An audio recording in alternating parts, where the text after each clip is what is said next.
చూస్తున్నావు, చూసిన ఫేస్బుక్ చూస్తున్నావు, చూసిన వాట్సాప్. ఏ రోజైనా స్విచ్ ఆఫ్ చేసి ప్రార్థన చేసావా? ఏ రోజైనా నిజంగా నీ బ్రతుకులో సెల్ ఫోన్ కు ఉపవాసం పెట్టావా? నో. అమ్మోయ్, ప్రాణాలు పోతాయి. నీ బ్రతుకులో చాలా గంటల తరబడి మాట్లాడుతున్నావు. ఎంత సాఫీగా కూర్చుని మాట్లాడుతావో, ఎంత సంతోషంగా మాట్లాడుతావో. కానీ నా దేవునితో నువ్వు మాట్లాడి, నువ్వు మనసిప్పి మాట్లాడి ఎంతకాలమైంది? ఈరోజు నీ జీవితంలో నిజంగా దేవుడు లేడండి. ఎర్రువాడా, ఈ రాత్రి నీ ప్రాణం నేను అడుగుతున్నాను అన్నాడు దేవుడు. కానీ నీరు లేనుడంట, దప్పికి లేనుడంట. కానీ అలాంటి లాజర్ని నా దేవుడు సింహాసనం మీద కూర్చోబెట్టుకున్నాడండి. నా దేవునికి నీ పేరు, నీ ప్రఖ్యాతి, నీ పరపతి వద్దు బిడ్డ.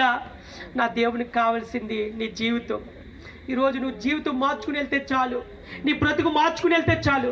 నిజంగా నీ జీవితం కట్టబడతావు, అదే అప్పుడు నువ్వు సంతోషిస్తావు. నిజంగా నీ జీవితాన్ని ప్రభువుకు సమర్పించు. కానీ నీ బ్రతుకులో లోకం ఉంది. లోకం, నేత్రాశ, శరీరాశ, జీవోడంబం ఉంది.